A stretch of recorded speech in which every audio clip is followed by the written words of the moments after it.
Hi guys, Kottukkaali வாழை ரெண்டு அருமையான தமிழ் படங்கள் ஒரே நாளில் நம்ம தமிழ் சினிமா ரிலீஸ் ஆயிருக்கு. இந்த வருஷம் நிறைய நல்ல படமே இல்லைன்னு சொல்லிட்டு இருந்தோம். பட் இப்போ வரிசையாக நல்ல படமாக வந்துட்டு இருக்கிற மாதிரி இருக்குது. ஸோ இன்றைக்கி மாரி செல்வராஜோட 4வது படமாக மாரி செல்வராஜ் தன்னோட வாழ்க்கையை பேஸ் பண்ணி தன்னோட சைல்ட்ஹுட்டில் நடந்த ஒரு சம்பவத்தை பேஸ் பண்ணி எடுக்கப்பட்ட திரைப்படமான வாழை படத்தோட ரிவ்யூ தான் பார்க்க போகிறோம்.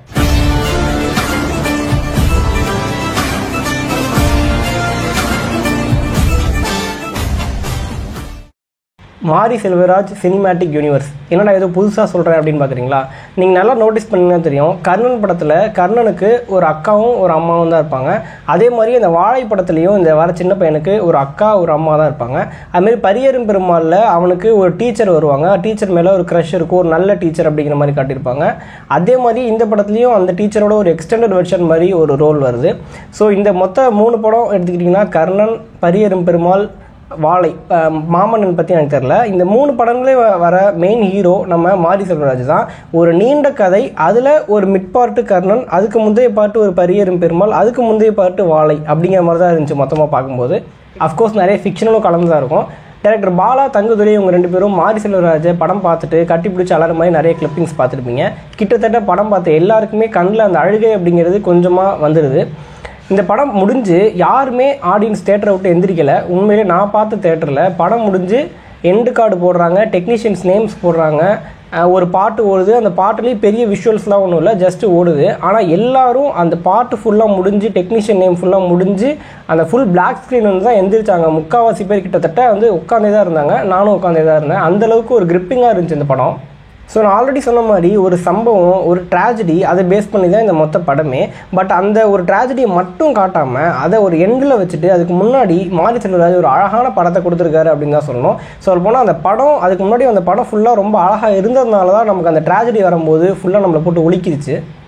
என்னடா எல்லோரும் படத்தை பார்த்துட்டு அழுதுட்டு வர மாதிரி காட்டுறாங்களே, அப்போ படம் ஃபுல்லாகவே பாவமாக சோகமாக இருக்குமா அப்படின்னா கிடையவே கிடையாது. அந்த விஷயத்தையும் தாண்டி படத்தில் என்ஜாய் பண்ணுறதுக்கு, ரசிக்கிறதுக்கு அவ்வளோ விஷயம் கொட்டி கிடக்கு. அதுலேயும் முக்கியமாக அந்த கமல் ரஜினி ரெஃபரன்சஸ், அந்த காமெடி மாதிரி பண்ணியிருப்பாங்க, அதெல்லாம் செம்மையாக இருந்துச்சு. நான் பயங்கரமாக என்ஜாய் பண்ணேன்.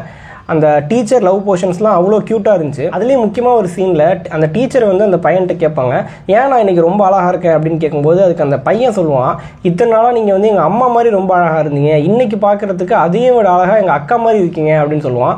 அதெல்லாம் அவ்வளோ பியூராக அவ்வளோ சூப்பராக இருந்துச்சு அந்த சீனே. ரீசெண்ட் தமிழ் ஃபிலிம்ஸில் இளையராஜாவோட மியூசிக்கை, இளையராஜாவோட பாட்டுகளை அங்கங்கே வந்து யூஸ் பண்ணிகிட்டு இருக்காங்க. அதே மாதிரி இந்த படத்துலையுமே ஒரு சில போர்ஷன்ஸில் இளையராஜாவோட மியூசிக், அந்த சாங்ஸ்லாம் யூஸ் பண்ணியிருக்காங்க. அவ்வளோ சூப்பராக இருந்துச்சு.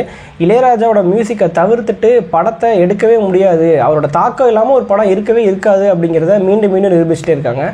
இந்த படத்தில் இன்னொரு அழகான விஷயம், அந்த படத்தோட எண்டிங்கில் வர அந்த ட்ராஜடி சீனை அந்த டைரக்டர் நினச்சிருந்தா இன்னும் கொடூரமாக, இன்னும் எமோஷனலாக, இன்னும் வலியோட கூட காட்டியிருக்க முடியும். ஆனால் அதை முடிஞ்ச அளவுக்கு இவ்வளோ இருந்தால் போதும் அப்படின்ட்டு ஷார்ட் பண்ணது ஒரு நல்ல விஷயம். அதே மாதிரி இந்த மொத்த படமே, இந்த கதை, இந்த கதைக்களம், அதில் வர மக்கள் எல்லாருக்குமே நிறைய பிரச்சனைகள், நிறைய கஷ்டங்கள் இருக்குது. ஆனால் அது எதையுமே திரையில் காட்டாமல் முடிஞ்ச அளவுக்கு இந்த படத்தை ஒரு ஃபீல் குட் ஃபிலிமாக, அது எல்லாமே இருக்குது, பட் ஒரு 2-3 லேயர் கீழே அப்படி வச்சு மேலே வந்து ஒரு அழகான ஒரு ஃபீல் குட் படமாக தான் அந்த படத்தை ப்ரெசென்ட் பண்ணியிருக்காங்க. சந்தோஷ் நாராயணனோட மண் சார்ந்த அந்த மியூசிக் அந்த படத்துக்கு சூப்பராக ஒர்க் ஆகிருக்கு. இப்படிப்பட்ட ஒரு படத்தை இன்றைக்கி மக்கள் கொண்டாடுறாங்க, தேட்டரில் ஹவுஸ்ஃபுல் ஷோஸாக போதுங்கும்போது ரொம்ப சூப்பராக சந்தோஷமாகவே இருக்குது. ஸோ இந்த படத்தை கண்டிப்பாக மிஸ் பண்ணிடாதீங்க. ஃபேமிலிஸோடு போய் இந்த படத்தை பாருங்கள். தேங்க்யூ கைஸ், பாய். மறக்காம சர்ப்ரைஸ் பண்ணுங்கள். தேங்க்யூ.